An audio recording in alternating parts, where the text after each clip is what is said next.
Клиниката по онкология към УМБАЛ доктор Георги Старански в Плевен се присъединява към инициативите, свързани с профилактиката на рака на гърдата, което се случва в месеца, който е обявен за световен месец за борба с рака на гърдата. Доста тревожни са данните като статистика, а именно, че в България всяка 8 жена е с риск да се разболее от рак на гърдата. 3500 жени всяка година в България се разболяват, имат такава диагноза рак на гърдата. Очаква се по така предвиждания, доколкото може, разбира се, да се вярва на това, на Световната здравна организация, че 2040 година 4 милиона жени в световен мащаб ще бъдат болни от това заболяване. Това го казвам не за да се плашим, а за да се замислим и така да се заинтересуваме колко важна е профилактиката, прегледите, така че да избегнем това заболяване, ако има някакъв проблем, той да бъде отстранен на време. Това са основните въпроси, по които ще разговаряме в следващите минути. Доцент Караман Лиев, за поредна година клиниката по онкология към УМБАЛ доктор Георги Старански в Плевен се включва в кампанията, инициативата по повод Световния ден, т.е. Световния месец за борба с рака на гърдата. В какво се изразяват вашата инициатива, какви действия сте предприели и какво най-вече трябва да знаят хората, защото знаем, че профилактиката всъщност спасява живот? Да, разбира се, благодаря. Рака на гърдата е едно от най-важните онкологични заболявания. То е най-често при жените и заради това за него много трябва да се говори и всички трябва да са запознати. Трябва да се извършва профилактика, трябва да се извършва скрининг. Октомври е месец с световния месец за борба с рак на гърдата. Това, което правим ние всяка година, нашия принос е да обявим безплатни профилактични прегледи за жени, които желаят да направят това. Защо е толкова важно? Първо, защото заболяването е много често и второ, за това, че ние нямаме регулиран скрининг в България, който да е задължителен за всички. Така че всяка една инициатива, която ще накара все повече хора да направят нещо за собственото си здраве, свързано с гърдите, е изключително важно.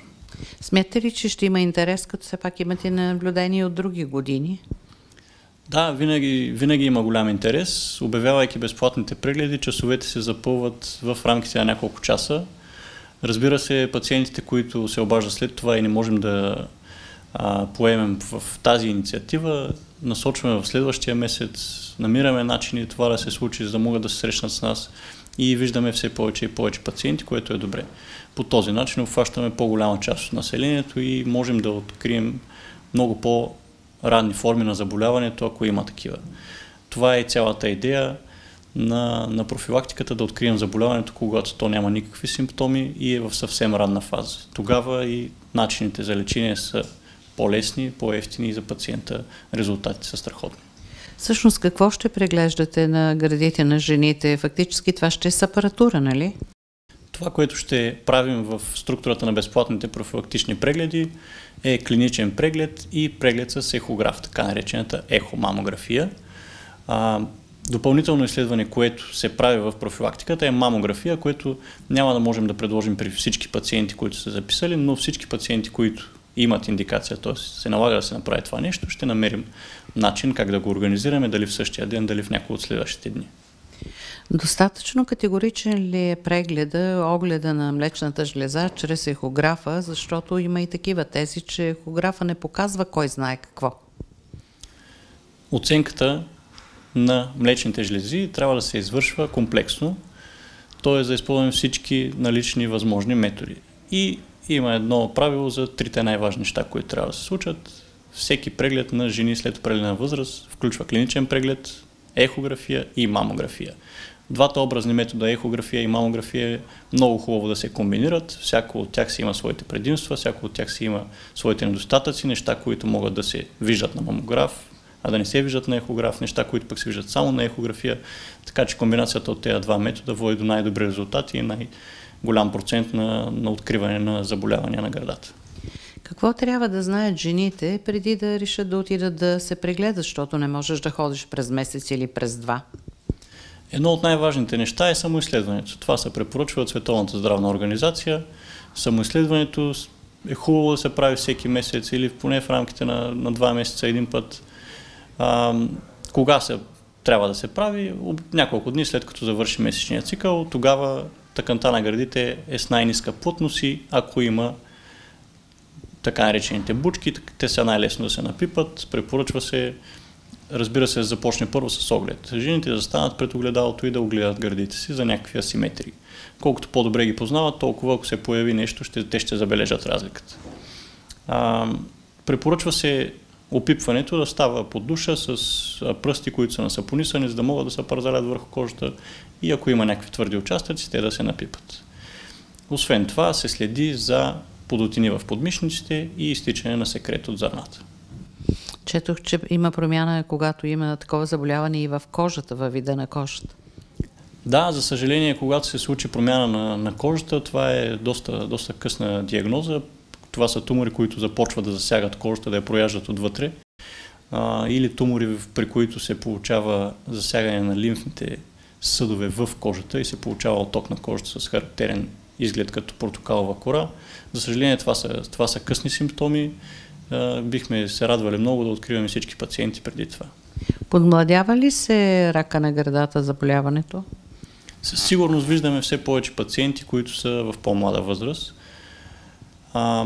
Много компонентно е това. Разбира се, методите ни за диагноза стават все по-добри и по-добри. Започваме да откриваме заболявания във форма, които е много трудно после да докажем. И имаме и нови методи за доказване на тези заболявания в последните години. Откриваме участъци в гърдата, които не се пипат, не се виждат на стандартните методи, а с много прецизни методи, като 3D мамография или ядрено-магнитен резонанс. И това е един аспект. Започваме да хващаме по-ранни неща, по-малки тумори и повече карциноми да доказваме. Другото нещо е, че разбира се, променя се начин на живот и пациентите, най-вече стреса е голям. Това оказва голямо влияние, както и промяната в хормоналния статус. И започваме да виждаме все по-млади и по-млади пациенти.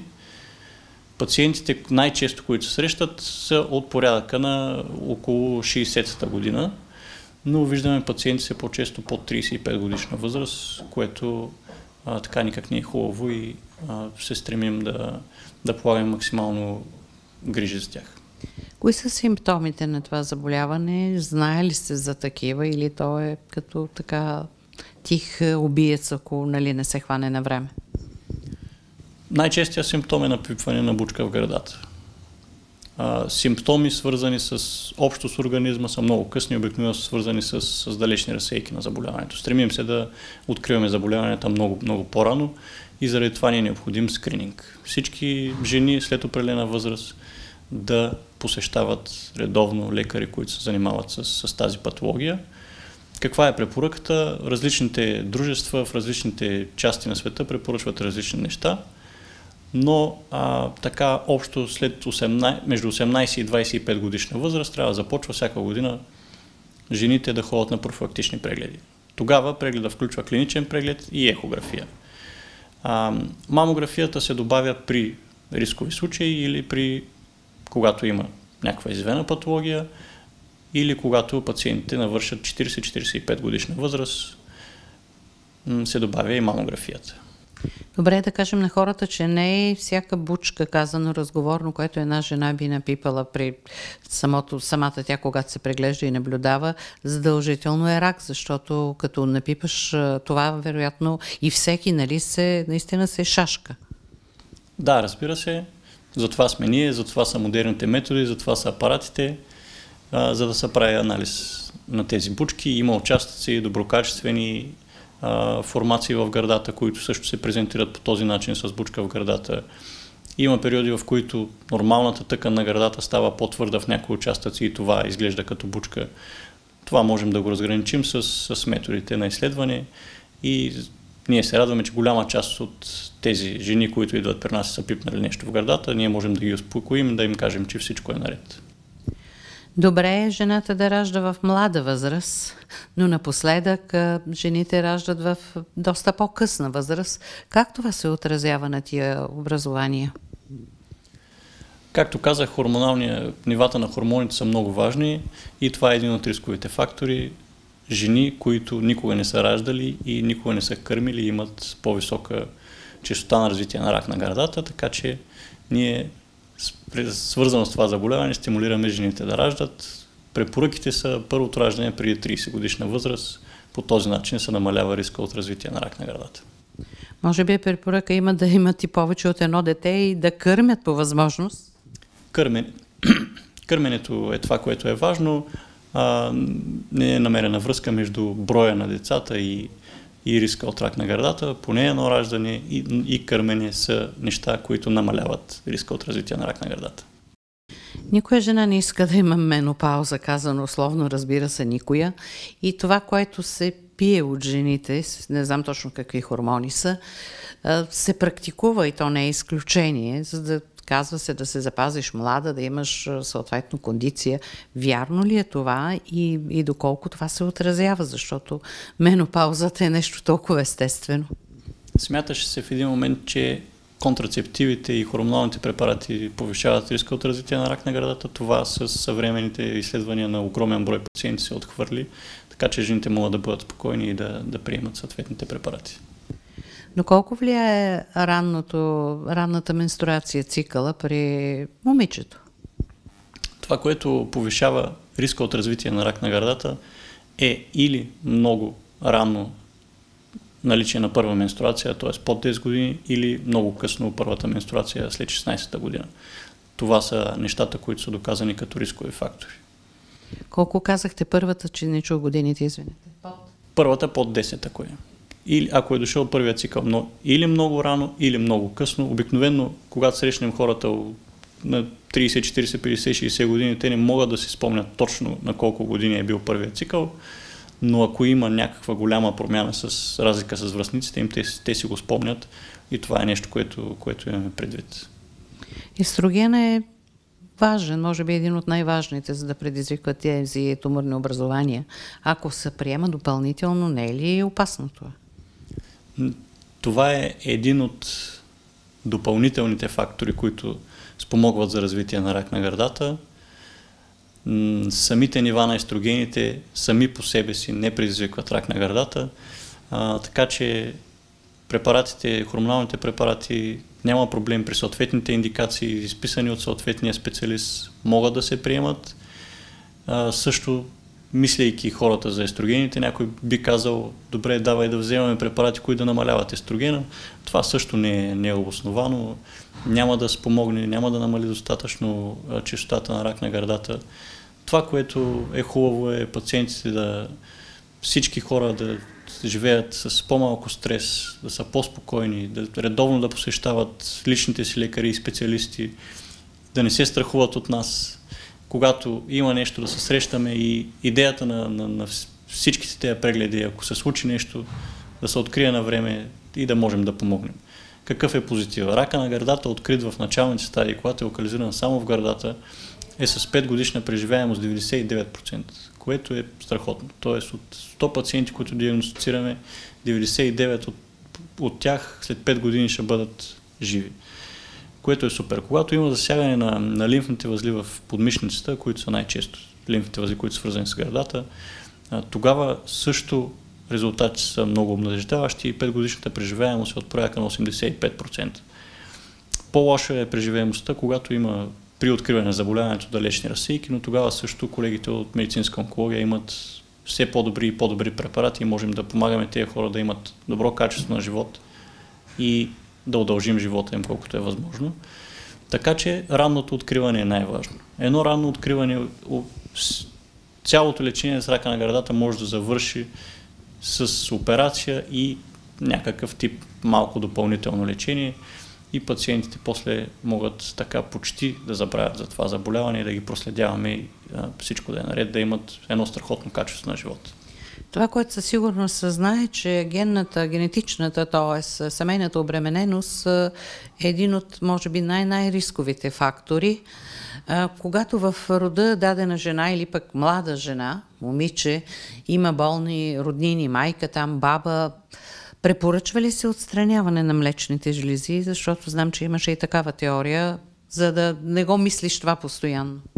Сега много е спорна тази теза. в нашите среди, често при големи събирания специалисти, които се занимават с рака на гърдата, има сериозна, голяма такава дискусия за така наречената профилактична мастектомия, т.е. повишение риска при един пациент да махнем ли гърдите, за да не се развие рак на гърдата. Какъв е проблема? Дори при извършване на профилактична мастектомия пак може да се развие рак на гърдата. Разбира се, в много по-нисък процент, но няма абсолютна гаранция за това нещо. Нали няма жлеза как да се яви? Така е, но какво се смята, че 2 клетки от гърдата да останат някъде, от тях може да се развие рак на гърдата. Така че много прецизно трябва да се прави това. Прави се при доказан доста висок риск. Как доказваме високия риск? Генетични изследвания. Когато има пациенти, които първо много рано развият рак на гърдата, или пациенти, които по майчина линия имат роднини с рак на гърдата и то повече от една, които са развили рано в своя живот рак на гърдата, препоръчваме генетична консултация. Специалистите медицинска генетика са тези, които се срещат с тези пациенти, провеждат интервю, прави са първоначална оценка за това какъв би бил риска и какъв тип генетични изследвания да се назначат. Всички, които имат някакъв интерес, са запознати с двата най-често срещани гена, които се казват BRCA1 и BRCA2, но това не са единствените. Има доказани над 50 гена, които са свързани с развитието на рак на гърдата. И колегите от медицинската генетика са тези, които преценяват какъв панел да се пусне, кои гени да се изследват и да се определи риск. Освен това, най-хубаво и най-точно става изследването, когато се изследва първо роднината, който е развил рак на гърдата и в този човек се открие какъв е патологичният ген, кой ген всъщност е мутирал и оттам следва развитието на рак на гърдата. След това този ген се търси в наследниците и ако го има, единият вариант е по-стриктна профилактика, виждаме се по-често с тези пациенти, правят се повече изследвания, те са показани за провеждане на ядрено-магнитен резонанс, често, който показвам милиметрови формации в гърдите. И при пациенти, които са огромен риск, над 80% за целия си живот да развият рак на гърдата, тогава влиза в съображение премахването на гърдите.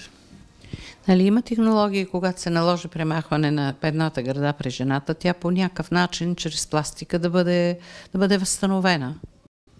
Да, разбира се, извършваме такива операции при нас в колаборация с пластични хирурзи. Има варианти да се възстанови гърдата с собствени тъкани, преместване на тъкани от друго място, от корема или от гърба на пациента и изграждане с чужди тела, така наречените импланти. Тук е момента да се похвалим за това, което направихме в юни месец тази година. Направихме първата в България асистирана с робот мастектомия, т.е. премахнахме гърдата на пациентка с рак на гърдата с роботизираната система и след това едновременно в тази операция поставихме и гръден имплант. Какви са най-големите позитиви на това нещо? Първо, че това нещо се прави с много по-малък разрез от стандартното, когато се прави по отворен начин. И второ, че можем да скрием разреза в подмишницата. Другите варианти, разреза обикновено е под гърдата. По този начин се получава много по-малка травма, по-прецизно премахване на тъканта на гърдата и по-добър естетичен резултат. Както казах, за тези пациенти към момента предлагаме доста добро качество на живот и доста добра продължителност на живота и след като тези неща сме ги достигнали до някакво добро ниво, започваме, разбира се, да мислим много за естетичния резултат, за да може пациентите да са максимално доволни. Това е изключително важно, защото психическата травма не само за жената, но за тези около нея и за партньора или мъжа и наистина е като че ли по-важно и от другото, защото много хора и жени си казват, сега с тази интервенция по-добре нищо да не си правя, пък колкото изкарам. Това е най-грешното разбиране. Разбира се, имаме варианти за изграждане на гърдата при премахването и все повече и повече пациенти са показани за извършване на операция, при която не се отстранява цялата гърда, така наречените органосъхраняващи операции. В нашата клиника те са ежедневие. Мисля, че около над 80% от пациенти с рак на гърдата успяваме да предложим операция, при която не се премахва цялата гърда и по този начин пациентките запазват гърдата си и запазват добро психологично състояние. По-пълните жени, пък да включат тук и по-големия бюст, защото ясно е как гледат мъжките очи и не само те. По-голям ли е риск от рак на гърдата или напротив? Защото четох, че по-така закръглените дамички по-рядко боледуват от това. Самия факт, че има повече тъкан, не увеличава риска от рак на гърдата. Разликата в хормоните е това, което влияе. Масните клетки, пациенти, които са с по-голямо тегло, имат повече масни клетки, те образуват повече естрогени и това нещо може да влияе в някаква форма, но по принцип теглото на пациента не променя риска от развитие на рак на гърдата. Никой не може да предположи по-голямото количество концентрация на естрогени, че е провокиращо. Не, това не е абсолютен фактор, който влияе върху развитие на рака на гърдата. Включват се най-вече генетичните предразположения заради това. Как влияе обаче половия живот, сексуалния живот, когато една жена има редовен такъв или има много жени, на които с години отсъства такъв? Това не се ли отразява? Разбира се, това влияе в някаква степен на хормоналния статус, но липса или наличие на полов живот също не са доказани пряко да влияе по някакъв начин директно върху развитието на рака на гърдата. Косвените промени, разбира се, е много трудно да се докаже дали имат някакво пряко влияние или не, поради наличието на много променливи. Поставят се масово импланти за увеличаване на гърдите или за някаква промяна, да бъдат по-стегнати, по-вдигнати. Практикува ли се това масово и вие като специалист? Какво смятате като цяло за тези коригиращи операции? Това, което е доказано към този момент е, че всяка една операция върху гърдата, ако има вмешателство в тъканта на гърдата, увеличава риска от развитие на рак на гърдата. Обикновено самото поставяне на импланти няма пряко вмешателство върху тъканта на гърдата и то не е доказано да има по-голям шанс от развитие на рак на гърдата.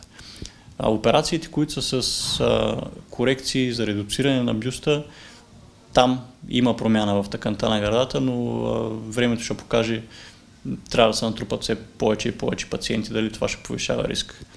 Това, което се случва в момента с имплантите, има частично отдръпване от тях, в световен мащаб, има организации, които се занимават с това. Поради няколко аспекта. Едно от нещата е, че в един момент се доказа хематологично заболяване, Т-клетъчен лимфом, който е свързан с имплантите. Честотата му е много рядка, повече от 1 на милион, така че много рядко се доказва това нещо, но пък прогнозата е лоша. Установи се каква е причината. Имплантите, които бяха с голяма текстура, т.е. много грапави, предизвикаха това нещо, забраниха се, сега се използват импланти, които риска от развитие на това заболяване е минимален. Но като цяло обществото се усеща, че има лек отлив от поставяне на гръдни импланти. Иначе поставянето на имплантите може да при пациентите, някои от пациентите могат да продължават да кърмят след поставяне на имплантите.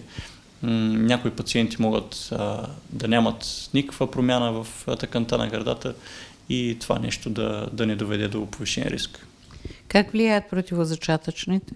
Противозачатъчните са разрешени при съответните индикации, когато са назначени от специалист. Обикновено колегите гинекологи ги назначават. Не повишават риска от развитие на рак на гърдата. Накрая на нашия разговор, какво бихте казали на жените в тези дни, което това е месеца на женското здраве? Това, което е важно, е да се извършват профилактичните прегледи. Не сме страшни, елате при нас, срещнете се, прегледа не боли, не коства много време, но откриването на нещо малко може да спаси нечий човешки живот, което влияе разбира се, в семейството, в средата и ще има полза за всички. Профилактиката, тя е най-важна. Не търсим да чакаме симптоми, не търсим да пипнем нещо в гърдата. един път в годината помислете за здравето на гърдите си и се срещнете с специалиста. За профилактиката, свързана с заболяването рак на гърдата, в Световния месец за борба с рака на гърдата разговаряхме с доцент доктор Мартин Караманлиев, който от клиниката по онкология към УМБАЛ доктор Георги Странски в Плевен.